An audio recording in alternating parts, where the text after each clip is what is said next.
Jeff Short began his career in 2000.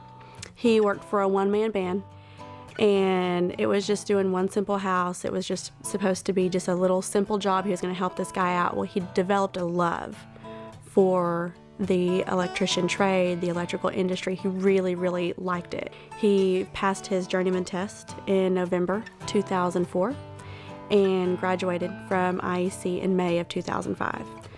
Very excited. He was very, very proud of himself. His wife was very, very proud. Throughout his whole career, he always wanted to do it bigger. He wanted to do it better. He pushed himself. He challenged himself.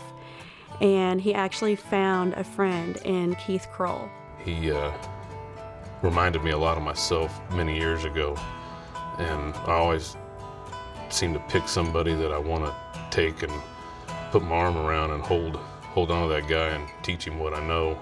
Keith wanted to teach Jeff about the industry, teach him everything he knew so that Jeff could then go on to run a job of his own. He really saw something in Jeff, and Jeff was very appreciative of that. And as his career progressed, he tended to lean toward doing the same thing, getting the new guys, helping them out, teaching them the ropes, teaching them about policy. He was a big policy man. He was a big safety guy. You know, was very, very passionate about safety.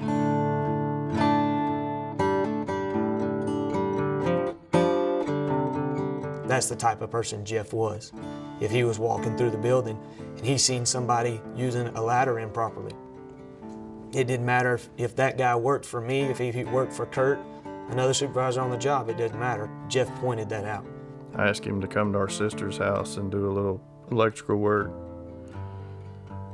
It was just me, him, and my sister there on one Saturday or Sunday afternoon. I mean, and he come walking in, he had on his safety glasses, his hard hat, he had his leather gloves and his tool belt, everything. I'm like, Jeff, what are you doing? I mean, you're at Missy's house. You don't need all this. Just to do a simple job at home, you know, hanging a ceiling fan or, you know, changing a receptacle, he would strap on his tools, take all the safety precautions, and she was just like, you know, you're at home. It's okay, you can relax. And he's like, no, this is serious business. This is electricity, and you don't play around with it. They kind of nicknamed Jeff and kind of teased him a little bit. He was Mr. Safety.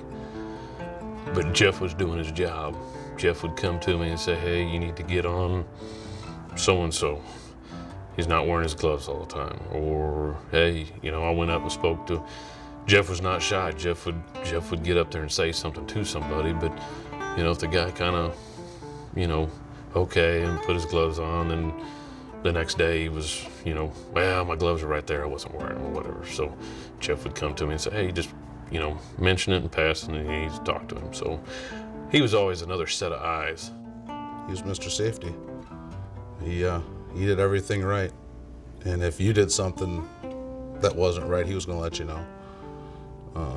I had a bad problem not wearing gloves and stuff, and every time I didn't have gloves on, he let me know. I always considered Jeff a true believer, and by true believer would be a guy that I know that even when I wasn't around or somebody else wasn't around, he was doing the right thing. Jeff was a guy that I didn't feel like too many times I'd ever have to go really check on him, because I knew that he was going to be doing what he should be doing.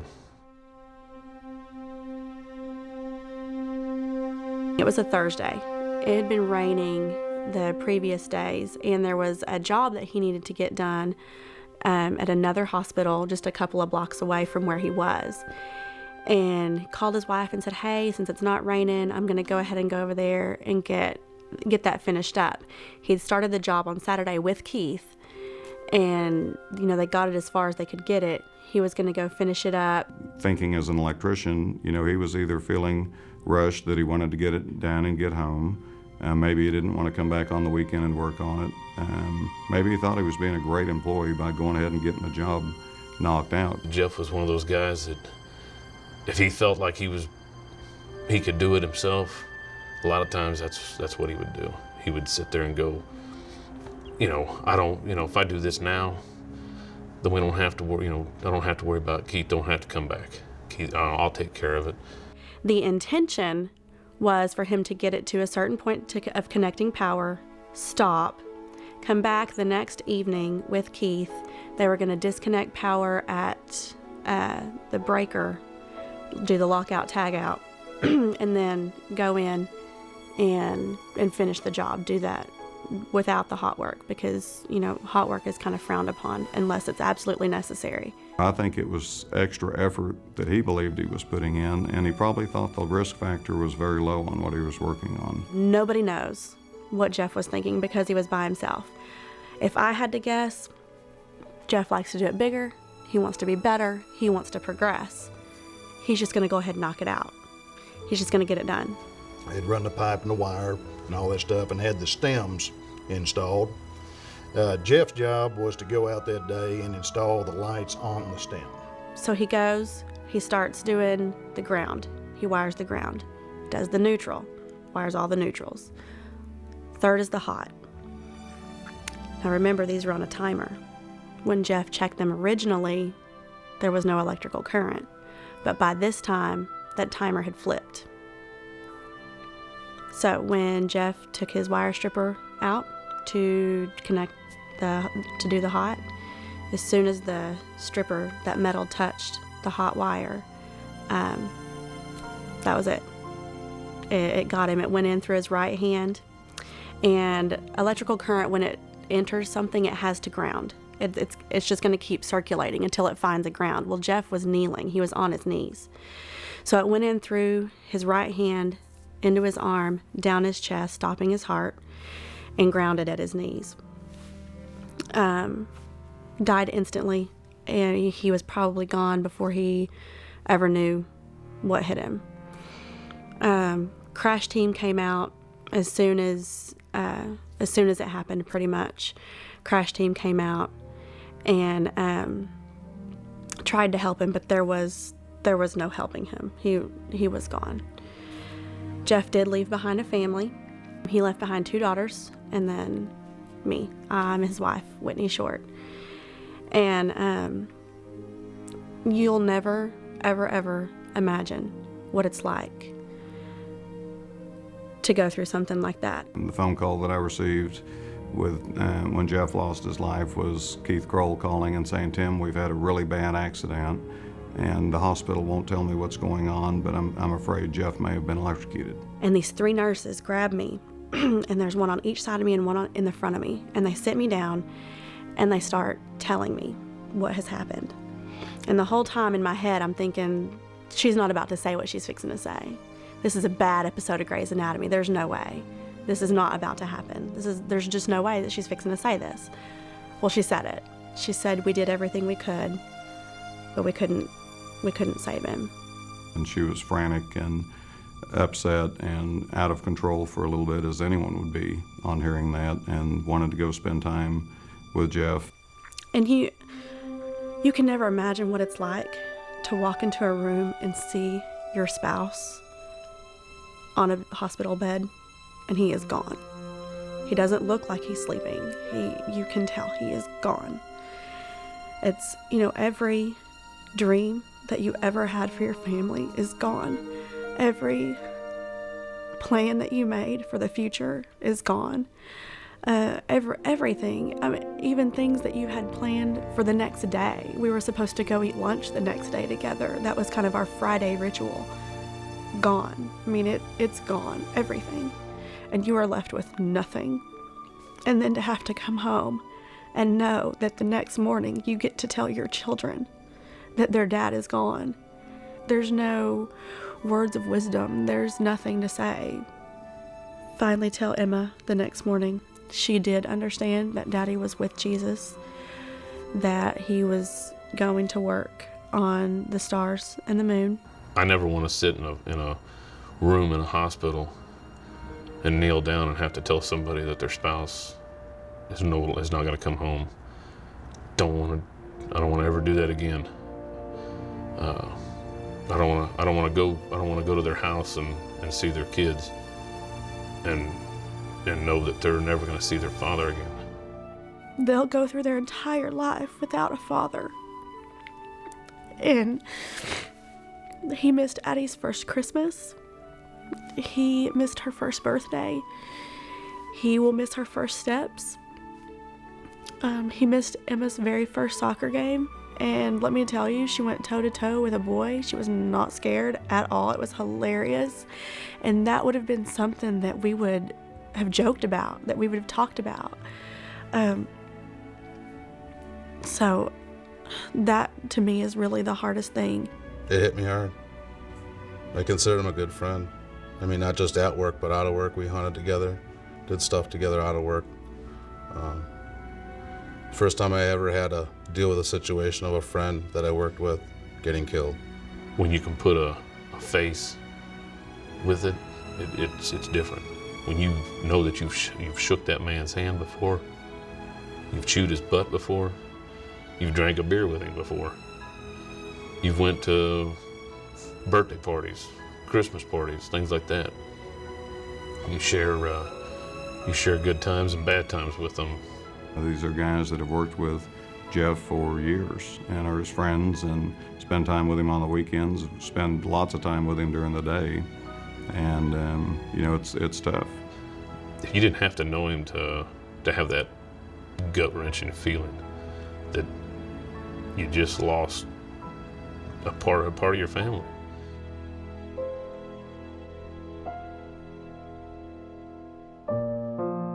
And I just have to ask myself, is it worth it? And that's the whole purpose of all of this, is just asking yourself, is it worth it? You got family. You may not have kids, you may not have a spouse, but there's somebody out there that loves you and cares about you and wants you to come home. Maybe not tonight, but they want you to come home. They want to see you.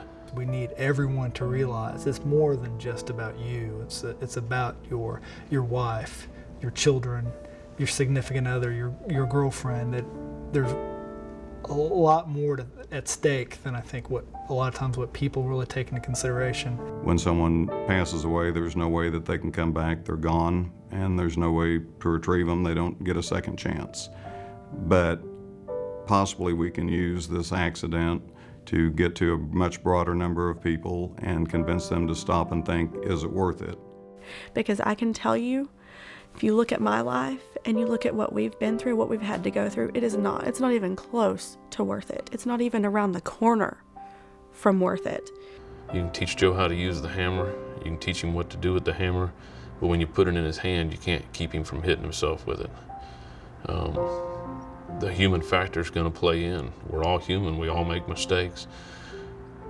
We have to be accountable. We have to watch what we do. You have to think about what you do every minute. Safety isn't something we have to do. Safety is something that we live by day in, day out. It's at the forefront of every thought process we have. If you can honestly say that yes, my children need me around, my wife needs me, my whoever needs me there,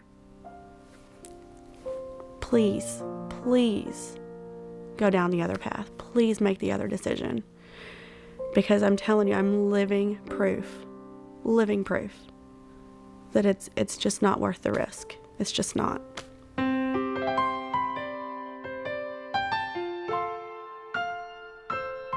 I think there's that idea of it won't happen to me, or I can't be hurt, or I'm better than that, I'm quicker, I'm faster. It's that bravado. It can happen to you. It can happen to you. You can be that guy. Jeff was a quiet guy. Jeff was a guy that he loved his job. This is what he wanted to do. He wanted to be an electrician. He wanted to do the right thing. Why we missed that step, I'm not sure. But I know that the one thing that Jeff would want more than anything is he wouldn't want it to happen to anybody else. He wants to make sure to know that if it can happen to him, it can happen to anybody. So the next time anybody ever thinks that they are going to take a shortcut, that they want to be the hero, that they want to go bigger and go better and be progressive and get the pat on the back, it is not worth it. If you're afraid that your boss is going to be upset, let him be upset, let him put you in a bad mood, but you get to go home that night. There's no need to take a shortcut. We don't want you to take a shortcut. We'll pay you not to take a shortcut. Just don't do it. It's not worth it.